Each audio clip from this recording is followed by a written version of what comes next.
Hello, Cathy here on another episode of the Cinema without my husband Dave with my friend Anna. Hello! Anna's now officially been upgraded to a returning guest star, as this is her third podcast, which means that after my mom, you're our most frequent guest.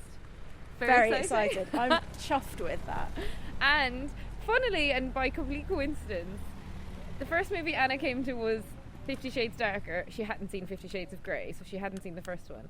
Second movie Anna came to was Guardians of the Galaxy 2. She hadn't seen the first Guardians of the Galaxy. And now we're going to see Paddington 2, and Anna hasn't seen the first Paddington. Yeah, so this is weird. It is weird, isn't it? Yeah, you're a sequel queen. I'm the sequel queen who doesn't see films in sequence. And it doesn't matter. I think with Paddington it won't matter. And Anna's also pushing the baby because we're going to a mom and baby screening at noon on a Wednesday. Which is, really exciting way to spend today. I'm thrilled with today. And are you excited to see the movie? I'm really excited to see the movie. So my baby brother, who's like 28 and doing a PhD, said that Paddington was legitimately one of the greatest films of our time. Wow! He saw the second and he said it's amazing and encouraged us all to see it. So he says it's great. I'm thrilled to have an opportunity as well to eat marmalade sandwiches. I'm not going to lie, I brought some with me. Oh, did you? Yeah, 3 different types of marmalade. I feel like we should do because so cute. With the whole industry, crashing, this is a good opportunity. Yes, I now have three open jars of marmalade in the fridge. Oh wow, I'm so excited. And I brought us crisps. So very clearly good. we're giving a lot of money to the cinema here. And and also I was looking at the cast and I really is it Sally Hawkins? Yes, I love her. Yeah, I don't know if it's just the character she plays, but yeah, she keeps me well entertained. Peter Capaldi, love him. Yeah. No, I think it's going to be great. I've got high expectations, actually. Good. And I loved the first one, and it was funny because I saw the first one, it was out in around Christmas 2014, and Dave and I were living in Sydney, so we went to see it on a really hot summer's day, and we loved the movie. It's such a beautiful movie, but we were like, this isn't right.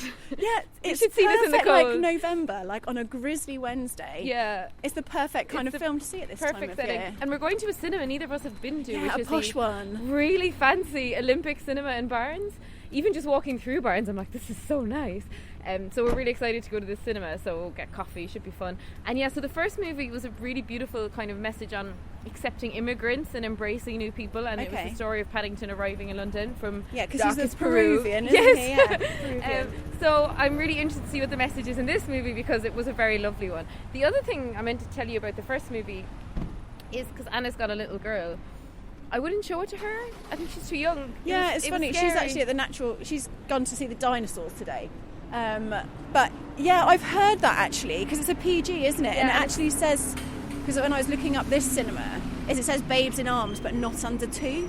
Yeah. And it's because it's a PG rating, which is interesting, isn't it? Because you would think with a film about a teddy bear. No, it's scary, and apparently this one has real peril. The first movie has real peril for Paddington in this scene involving flames.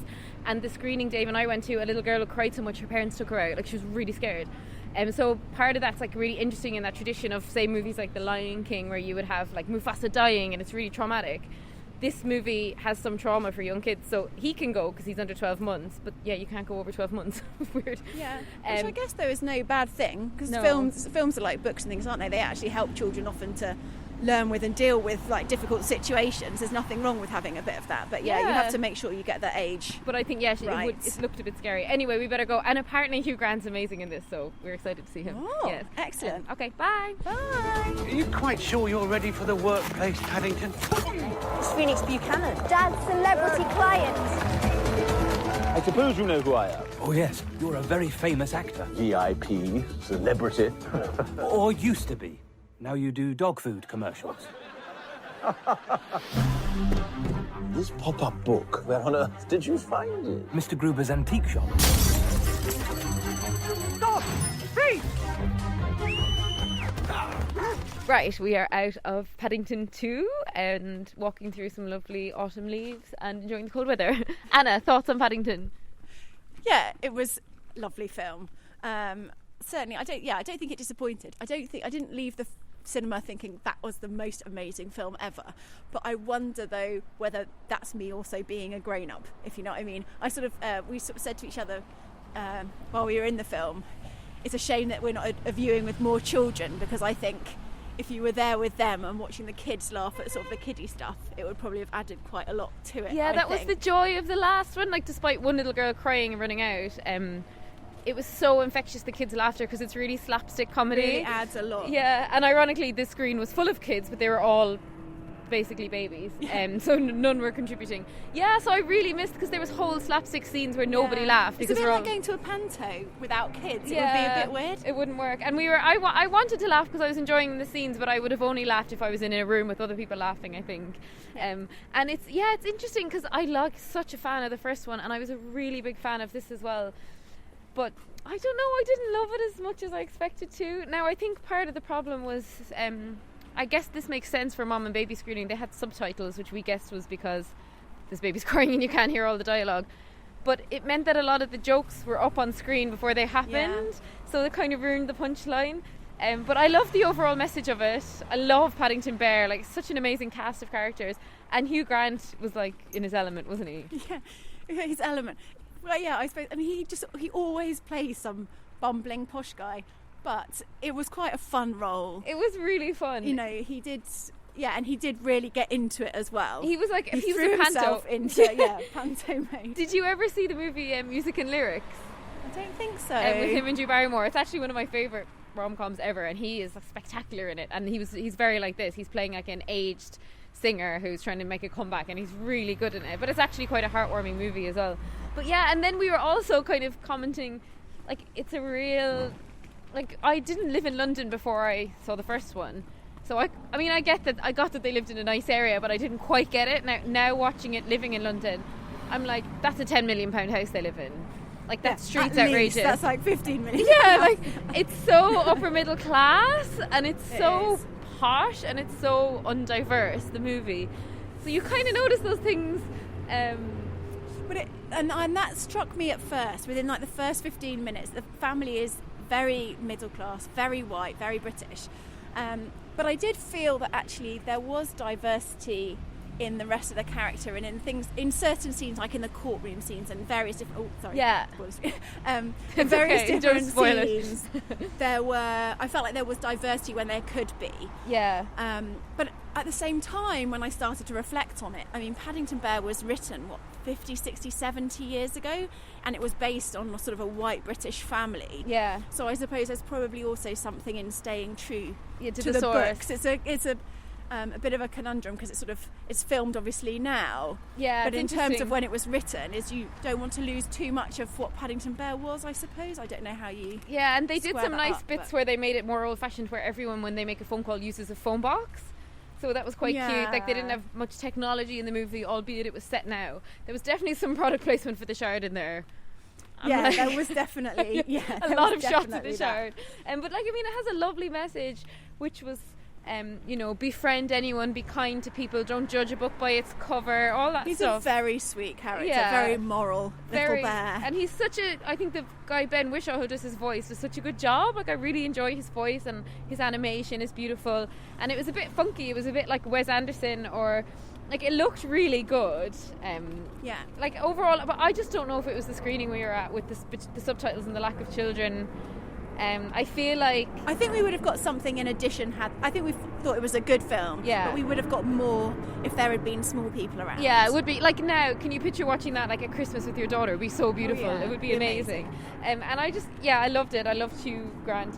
And I really enjoyed Jim Broadbent as well as the old kind of antique dealer, although I couldn't figure out what accent he was supposed to have. And I really enjoyed Peter Capaldi as the kind of baddie character, which he was in the last movie as well. The kind of neighbourhood watch. Yeah, but he was sort of a small character though, wasn't he? He wasn't actually as big a character as I thought he was. No, because there's so many actors they have to cram in. They had like Joanna Lumley. Who else was in it? Like, so many of them kept popping up. It was a very easy pick in terms of actors and actresses. Like, there were lots of... Sorry, we're stopping to put baby's dummy back in because it's just popped out. It was very much I kind of felt like they'd picked from like the list of the top 40 British actors, and they'd just gone, right, okay, so we'll have these ones. Yeah, who could we get? It wasn't particularly inventive. It was easy. Yeah, I did enjoy it very briefly. How do you say his name? Richard, the guy from the IT Crowd. I I don't remember his surname. Anyway, he was briefly in the courtroom scene testifying to Marmalade and paw prints being around. Yeah, I know the guy with curly hair. Yeah, I really like him, so that was cute. Yeah, he was fun. And look, overall, I don't even think we need to go into spoilers, to be honest. What do you think? Spoiler Street? No. Not in Barnes, actually, so we couldn't go anyway. But we do have to say the cinema was so nice. And they had like a little lift we could use. Like, it was really set up for the mom and baby thing. And the most fun part for me was, so I took Oscar to the cinema a couple of weeks ago to see Victoria and Abdul with my mom, and he slept for the whole movie. But he actually woke up and I put him on my lap, and he was really avidly watching the cinema screen. It was so cool. It was such a and happy... he was really good in that he saved a massive poo for like the credits at the end. Just as Anna was holding him at the end. I was holding him, I was like, oh, you hang on. Thank you. Thanks, Oscar. Yeah, so no one had to miss anything. So I really enjoyed showing him the screen. I thought that was such a beautiful experience. And also, I don't know if it was in particular because this was animated that he was interested, or would he have been interested anyway? Probably not in Victoria and Abdul, because I wasn't particularly interested in it. Well, it's quite nice, I think, for a mother and baby screening to actually go and see a film that is for children, even if, as we sort of said earlier, it's not necessarily for very young children, because sometimes they show films. I know when my daughter was little, they show films that are more adult, and there might be a scene which is slightly aggressive, or the noise could be aggressive. Actually, with children, or if there's like strobe lighting or something like that, it can be. You suddenly feel a bit like, you sort of want to protect your baby, but it's quite nice to see something. Ooh, lots of noise here. So overall, and I do think I have to say, I really liked it. I didn't love it as much as the first one.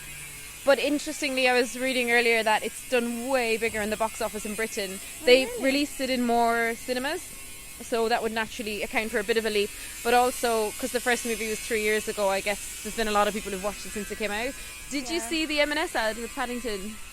No, I didn't. Yeah. But I was wondering how many countries they'd release this film in, because it did very much play on sort of, the British London thing, which I suppose is a big element of Paddington anyway. Oh yeah, it's like an ad for London. Yeah, sometimes like when there's a big American screening as well, they like hem up the British thing to a ridiculous level. Yeah, it must be big. There was a little bit of that, so I did wonder. I don't know if it's out in the States yet or not. I think it gets released here first, but I'm sure it will do well there. Yeah. But here, I mean, it's almost like, Notting Hill or one of those movies where it's just so posh, upper middle class, kind of a fake view of London. It's the fake 2.4 family at Christmas kind of film type vibe. Yeah, and it's nice. Like, I still really like it, but I guess I feel it's nice and it's warming. But considering that a lot of the audience won't be living that kind of vibe, there's something a bit. You're not seeing your uncomfortable. The average family represented on screen there at all in terms of the affluent or the family setting. There are plenty of people that people can't sort of really. Yeah, but I like the overall message of they embrace Paddington into their family. He's always trying to be kind. He loves his aunt, all that stuff. Yeah, so the main story of him trying to do something really caring and sweet for his aunt is a lovely plot line to have. And visually we loved at the start when it's about a pop-up storybook, and how that book was represented visually looked amazing as well. So okay, we don't have much more to say about it. Really enjoyed it. Fun afternoon viewing, and big thumbs up from Oscar, so we're good. So if you want to, please follow us on social media. So we are on Instagram. Anna, do you follow us on Instagram? Yes. Good. Dave's having a lot of fun on Instagram lately. He's doing these really elaborate Instagram stories, which you probably haven't noticed because you probably don't look at Instagram stories. But Dave's having lots of fun with that. We're also on Twitter, Facebook, and of course on iTunes, where we would love you to leave us a review. Okay, thank you. Bye. And Anna, thank you for coming on. My pleasure. Oh, and Anna really did make marmalade sandwiches. I thought she was joking. So we ate the marmalade sandwiches. The 3 different types of marmalade, and the traditional one out, didn't it? Which was like the Seville, traditional which was one made by Astrid's new friend Linda, and that was good marmalade. Okay. But we had bad bread, I think. Yeah, we had thin white bread, and Paddington eats his with what looks like granary. Yeah, it did look chunky, didn't it? Yeah, but I love that. We need that. That was our lunch anyway. Marmalade sandwiches, amazing. We want to do something more substantial. Okay, bye. Bye. Oh, Mr. Gruber, it's wonderful. Aunt Lucy always dreamed of coming to London and never had the chance. But if she saw this, it would be like she were finally here.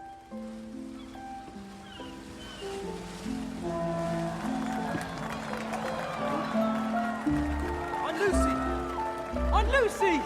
Paddington!